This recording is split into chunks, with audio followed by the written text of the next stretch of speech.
Bien, tenemos un paciente de 45 años de edad que sufre una caída de altura de 3 metros cayendo de pie. Al examen físico presenta dolor en rodillas, tobillos, región lumbar y hemitórax derecho. ¿Cuál es la lesión más importante a descartar?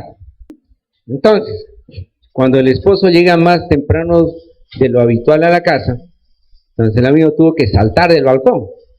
Entonces, al saltar del balcón cae parado. Entonces, si caigo parado, ¿qué voy a hacer? Fractura en los calcáneos, ¿cierto? Se fracturan los calcáneos, pero por inercia el cuerpo se va hacia adelante. Entonces, voy a hacer una hiperflexión dorsal. Al hacer una hiperflexión dorsal, voy a producir un acuñamiento vertebral, ¿sí? Finalmente, para no golpear la cara, pongo la mano y hago una fractura de muñeca. Entonces, toda persona que cae de altura, hay que examinar talones, hay que examinar columna y hay que examinar muñecas. ¿Cuál es la lesión más grave? La columna. Porque si hace hiperflexión rotatoria, al caer, la vértebra tritura la que está por debajo, o sea, no la va a acuñar, sino la va a triturar.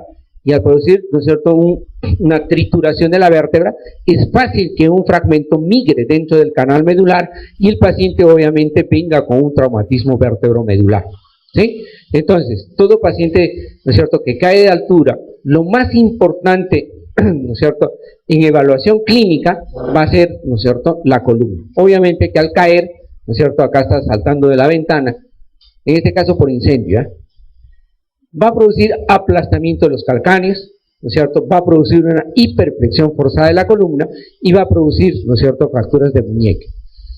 ¿Cuál es la zona de la columna más susceptible a lesionarse? Entonces, es el punto hipermóvil de la columna que está a nivel, ¿no es cierto?, de D10 a L2. O sea, la unión toracolumbar es el segmento anatómico donde más lesiones de la columna hay. En este segmento se producen más del 55% de las lesiones a nivel de la columna. El segmento que le sigue es la columna lumbar baja y después la columna cervical. La zona más estable de la columna es la zona dorsal, porque tienen toda la parrilla costal que protege a la columna dorsal.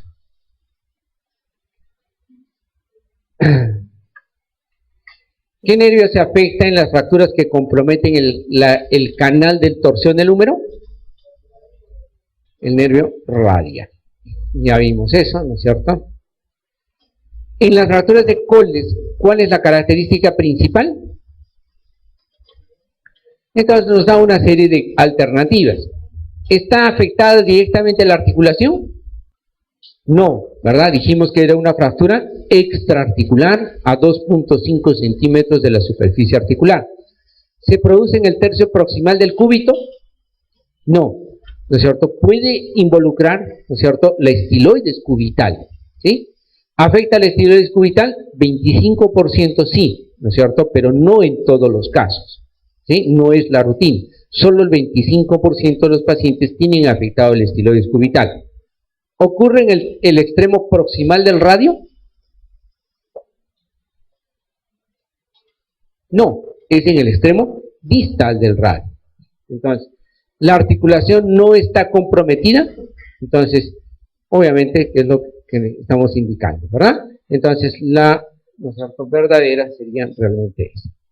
Entonces, es una fractura que se produce en la parte distal del radio, es una fractura que dijimos del adulto mayor por un hueso osteoporótico. Su mecanismo es caídas en hiperextensión dorsal, porque si yo caigo en hiperflexión, ¿no es cierto?, dorsal, el mecanismo es inverso. En vez de saltar al dorso, va a saltar a la zona, ¿no es cierto?, palmar. Entonces, y se denomina la fractura de Smith o Colles invertido. Entonces, eso determina. Entonces, el mecanismo es importante.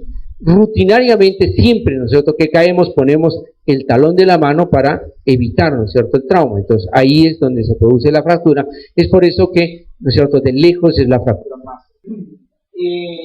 Según las disposiciones actuales para tomar los exámenes, los que van a dar, eventualmente ya no van a venir digamos, alternativas como correlacionar, ya no tienen preguntas para correlacionar, y se está evitando colocar nosotros preguntas con excepto o indique la alternativa falsa, ¿ya? Siempre van a pedirles alternativas verdaderas. ¿Sí? Entonces, acá nos indica, o sea, lo que vamos a buscar básicamente es alternativa verdadera. ¿Afecta directamente la articulación en la fractura de coles? Dijimos que no, ¿no? Se produce en el tercio proximal del cúbito, dijimos que es el distal. Afecta el estiloides cubital solo en el 25% de los casos y ocurre en el extremo proximal del radio, dijimos que era el extremo distal, por eso la respuesta era que era una, ¿no es cierto?, que la articulación no estaba afectada.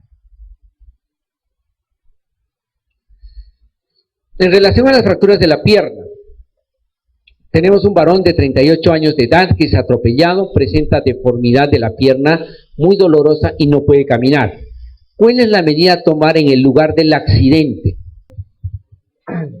¿Qué le hacemos? Masajes alineando la pierna, transportamos a un centro de salud, le aplicamos toxoide tetánico, lo inmovilizamos con una férula, le administramos analgésicos. ¿Qué hacemos? Inmovilizar, ¿cierto? Entonces, si no tenemos una férula, ¿con qué lo inmovilizamos? Con cartones. Si no tenemos cartones, agarramos la otra pierna, ¿cierto? Cortamos su pantalón, le hacemos una, ¿no es cierto?, una venda y lo juntamos una pierna con la otra. Entonces, también nos va a servir de transporte. ¿Sí? Entonces, son alternativas. Idealmente, ¿no es cierto?, las férulas, si tenemos que transportar, ¿no es cierto?, en forma muy lejana a un paciente, hay que evitar, ¿no es cierto?, las férulas muy rígidas como la madera. Entonces, ¿no es cierto?, la madera, si no está acolchada, puede friccionar las prominencias óseas y nos puede producir ulceraciones residuales. Entonces, por eso que la férula que más se adapta y más fácil de moldear es el cartón. Entonces, ustedes agarran cartón, le ponen la ropa del mismo paciente o con la misma ropa del paciente pueden hacer una venda, ¿no es cierto?, y le pueden inmovilizar la extremidad. Entonces, daña menos, ¿no es cierto?, una férula de esa manera. La inmovilización de una fractura distal del cúbito y radio ligeramente desplazada requiere de un aparato de yeso. En líneas generales, ¿sí? Si yo tengo una fractura, entonces tengo que inmovilizar siempre una articulación proximal y una articulación distal. Si mi fractura es en el cúbito y radio, tengo que estabilizar mi muñeca y tengo que estabilizar el codo. Entonces el yeso tiene que ir desde el brazo a la palma. Entonces el yeso va a ser, ¿no es cierto?, braquiopalmar. Si yo tengo, ¿no es cierto?, comprometida la pierna, entonces el yeso ¿de dónde a dónde irá? Del muslo al pie. Entonces será un yeso muslo-pelvis. Si la lesión es en el fémur, de la pelvis al pie, entonces será un yeso pelvi-pelvis, ¿sí? Entonces va variando. Si es una fractura de húmero, entonces será un yeso tóraco-palmar, ¿sí? Entonces yo estoy inmovilizando una articulación proximal y una distal, ¿no es cierto?, a la lesión.